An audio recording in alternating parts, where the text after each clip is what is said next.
Pulivendula MLA Jaganmohan Reddy రోజు రోజుకి తను అధికారంలో ఉన్నప్పుడు చేసినటువంటి తప్పుడు పనుల్లో ఆధారాలతో దొరికిపోతా ఉన్నాడు. ఇప్పుడు మరొక అంశంలో జగన్మోహన్ రెడ్డికి అత్యంత సన్నిహితుడు వైఎస్ఆర్సీపీ రాజ్యసభ సభ్యుడు విజయసాయిరెడ్డి జగన్మోహన్ రెడ్డిని అడ్డంగా ఇరికిచ్చేశాడు. అసలు ఇంతకీ విజయసాయిరెడ్డి ఏ విషయంలో జగన్ని ఇరికించాడు, మరి ఇప్పుడు జగన్ ఏం చేయబోతున్నాడు అనేది ఈ వీడియోలో వివరించబోయే ముందుగా ఇప్పటి వరకు మన ఛానల్ సబ్స్క్రైబ్ చేయని వాళ్ళు ఖచ్చితంగా సబ్స్క్రైబ్ చేయండి. ఇక విషయానికి వస్తే విజయసాయిరెడ్డి రెండు తెలుగు రాష్ట్రాల్లో తెలుగు వాళ్ళందరికీ ఏ రకంగా పరిచయం అంటే ఇతను పెద్ద ప్రజా సేవకుడుగానో నాయకుడుగానో కాదు, ఒక 420గా జగన్మోహన్ రెడ్డి దోచుకోవడానికి సహకరించినటువంటి వ్యక్తిగా, ఒక దొంగ అకౌంటెంట్గా ఇతను జైలు జీవితం గడిపి జగన్మోహన్ రెడ్డితో పాటు బెయిల్ మీద బయటకు వచ్చి జగన్మోహన్ రెడ్డిని బెదిరించి భయపెట్టి జగన్మోహన్ రెడ్డి అక్రమ సంపాదనలు ఆస్తులు అన్నీ తెలుసు కాబట్టి తప్పనిసరి పరిస్థితుల్లో ఆ పార్టీలో నంబర్ 2 స్థానం ఇచ్చి రాజ్యసభ సభ్యత్వం ఇచ్చి రాజ్యసభకు పంపిస్తే వీడు అక్కడ ఒక పెద్దల సభ అనేది మర్చిపోయి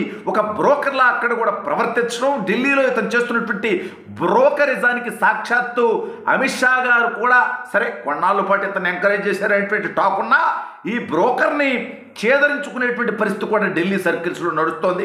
సరే ఇప్పుడు అదంతా చరిత్ర కథ అందరికీ తెలుసు. నేను కొత్తగా విజయసాయిరెడ్డి బిహేవియర్ గురించి నేను సర్టిఫికెట్ వెళ్ళా. జనాలు అందరికీ తెలుసు ఎంత రోత మనిషో, ఎంత రోత ట్వీట్లు పెడుతుంటాడో, అతను వయసు ఏంది, అతను మాట్లాడేటువంటి మాటలేంది, సంబంధం లేకుండా ఏం చేస్తుంటాడో మనందరం చూసాం.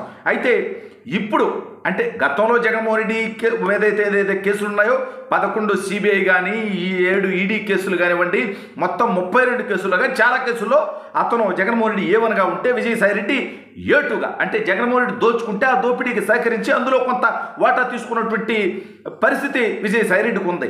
అయితే జగన్మోహన్ రెడ్డి అధికారంలో రాకముందు జరిగినటువంటి తప్పుడు పనులకి అది, మరి జగన్మోహన్ రెడ్డి అధికారంలోకి వచ్చిన తర్వాత ఇతన్ని కొంత పక్కన పెట్టారనేటువంటి టాక్ ఉంది. ఇతనికి ఏదో ఉత్తరాంధ్ర చెప్తే అక్కడ కొన్ని ఇలకతమ్మ పిలియాలు చేశాడని, భూదందాలు చేశాడని, అందులో వాటాలు భారతిరెడ్డి గారికి జగన్మోహన్ రెడ్డి గారికి ఇవ్వలేదని, ఈ విషయం పసిగట్టినటువంటి తాడేపల్లి కోట ఇతర ప్రాధాన్యతను తగ్గించి కట్ చేసిందని ఎన్నికలు ముందు 2024 ఎన్నికల ముందు ఇతను పూర్తిగా పక్కన దోసేసింది.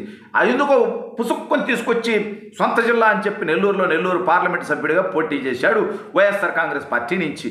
సొంత జిల్లా ప్రజలు, సొంత పార్లమెంటు ప్రజలు చెప్పుతో కొట్టి 2.5 లక్షల ఓట్లతో అత్యంత ఘోరంగా ఓడగొట్టినటువంటి నికృష్ట చరిత్ర. ఎందుకంటే అమ్మ పుట్టినిల్లు మేనమావకు తెలియదా అని విజయసాయిరెడ్డి బతుకు నెల్లూరు ప్రజలకు బాగా తెలుసు కాబట్టి సన్మానం చేసి అక్కడి నుంచి పంపించడం జరిగింది.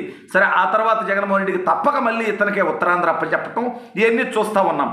అయితే విజయసాయిరెడ్డి ఒక కేసు విచారణకి హాజరవటం జరిగింది ఈడీ ముందు. ఏందయ్యా అంటే కాకినాడ పోర్టు కేవీ రావు గారి దగ్గర నుంచి దాదాపు 3,000 కోట్లకు పైగా విలువైనటువంటి వాటాలని కేవలం 493 కోట్ల రూపాయలకే దోచుకున్నారు, నన్ను బెదిరించారు, నన్ను కార్నర్ చేశారు, అక్రమంగా ఇది దోచుకున్నారని చెప్పి ఆయన కేసు పెట్టడం జరిగింది.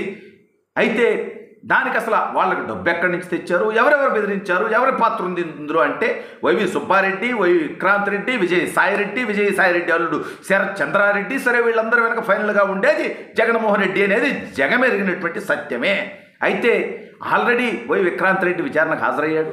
విజయసాయిరెడ్డి తప్పించుకునేటువంటి రకరకాలైనటువంటి ప్రయత్నాలు చేసి చివరగా తప్పనిసరి పరిస్థితుల్లో ఈడీ కూడా విచారిస్తుంది కాబట్టి, అదొక కేంద్ర ప్రభుత్వ సంస్థ కాబట్టి వాళ్ళ దగ్గర ఎక్కువ జిమ్ముక్కులు చేస్తే గతంలో ఉన్నటువంటి పాత కేసుల్లో కొంచెం కథలకు వచ్చిందంటే ఇబ్బంది పడతాననేటువంటి ఉద్దేశంతో విచారణకు హాజరైనటువంటి విజయసాయిరెడ్డి ఒక రకంగా జగన్మోహన్ రెడ్డిని ఇరికించే విధంగానే, అసలు ప్రభుత్వ వ్యవహారాలు నాకు తెలియదు, మొత్తం నువ్వే కదా స్వామి బ్రోహర్వే, మొత్తం జగన్మోహన్ రెడ్డి అక్రమ సంపాదన అంతటికీ నువ్వే కదా కారణం, నీకు తెలియకుండా ప్రభుత్వ వ్యవహారాలు జరుగుతాయా? జగన్మోహన్ రెడ్డి 1 అయితే నువ్వు 2 కదా ప్రతి కేసులో కూడా. అదేవిధంగా అసలు కేవీ రావు ఎవరో నాకు తెలియదంట. ఓరి నీ పాసు గల గతంలో జగన్మోహన్ రెడ్డి చరిత్ర కూడా రాష్ట్ర ప్రజలు గమనించాలి. గాలి జనార్దన్ రెడ్డి రాజశేఖర రెడ్డికి నేను పెద్ద కొడుకునే చెప్పుకుంటుంటాడు. రాజశేఖర రెడ్డికి చాలా సన్నిహితుడు. లక్షలాది వేలాది కోట్ల రూపాయల గనులు అతనికి దోచిపెట్టినటువంటి చరిత్ర కూడా మనందరికీ తెలిసింది. ఇదేమి సీక్రెట్ కాదు, నేను కొత్తగా చెప్పేది కాదు. ఆ గాలి జనార్దన్ రెడ్డి ఎవడో నాకు తెలియదు అన్నాడు జగన్మోహన్ రెడ్డి. సింపుల్గా గాలి జనార్దన్ రెడ్డి తెలియదు అన్నాడు. అదేవిధంగా ఇవాళ విజయసాయిరెడ్డి అంటాడు అంత పెద్ద కాకినాడ పోర్టును దోచుకొని, సరే దోచుకోకపోయినా కొంత రాజకీయాల్లోనో లేకపోతే కొంత పెద్దరికంగా ఉన్నటువంటి వాళ్ళందరికీ కూడా కాకినాడ పోర్టు కేవీ రావు గారిది అనేది తెలుసు. కేవీ రావు గారు తెలుసు, ఆయనతో పరిచయాలు ఉన్నా లేకపోయినా. కేవీ రావు ఎవరో నాకు తెలియదు అంటే రంకు నేర్చినమ్మ బొంకు నేరవదా అని కనీసం అబద్ధం చెప్పేటప్పుడు అతికేటట్టన్నా చెప్పాలి విజయసాయిరెడ్డి. కేవీ రావు ఎవరో నాకు తెలుసు కానీ నేను ఎప్పుడు అతన్ని బెదిరించలేదంటే సరిపోయేది. కానీ కేవీ రావు ఎవరో నాకు తెలియదు, నేను ఎప్పుడు అతన్ని బెదిరించలేదు, నేను ఎప్పుడు అతనితో మాట్లాడలేదు, కావాలంటే నా కాల్ రికార్డ్స్ తీసుకోవాలి. ఎవరు నీ పాసు గలా? ఇవాళ సామాన్య జనమే ఏదన్నా చేయాలంటే, తుత్తర పని చేయాలంటే వేరే వాళ్ళ ఫోనో ఇంకో ఫోనో వాడి దాన్ని డిస్మాండిల్ చేసేస్తున్నారు. ఈ నేపథ్యంలో నా ఫోన్ కాల్ రికార్డు చూడండి అంటే ఎట్రా స్వామి నువ్వు మాట్లాడితే పద్ధతి ఉందా? ఎవరు ఉందా విజయసాయిరెడ్డి అంటే ఓ మాదిరిగా కూడా కనిపించలేదు జనం నీకు. సరే, రకరకాల దాదాపు 25 ప్రశ్నలకి సమాధానాలు చెప్పేటువంటి క్రమంలో ఈడీ ముందు నాకేమి సంబంధం లేదు, జగన్కే సంబంధం ఉందనేటువంటి రీతిలో విజయసాయిరెడ్డి యొక్క సమాధానాలు సాగాయి అనేటువంటిది విశ్వసనీయమైనటువంటి సమాచారం. మరికొద్ది రోజుల్లో ఈ కేసు విచారణలో జగన్మోహన్ రెడ్డిని కూడా ఈడీ పిలిచేటువంటి అవకాశం ఉంది.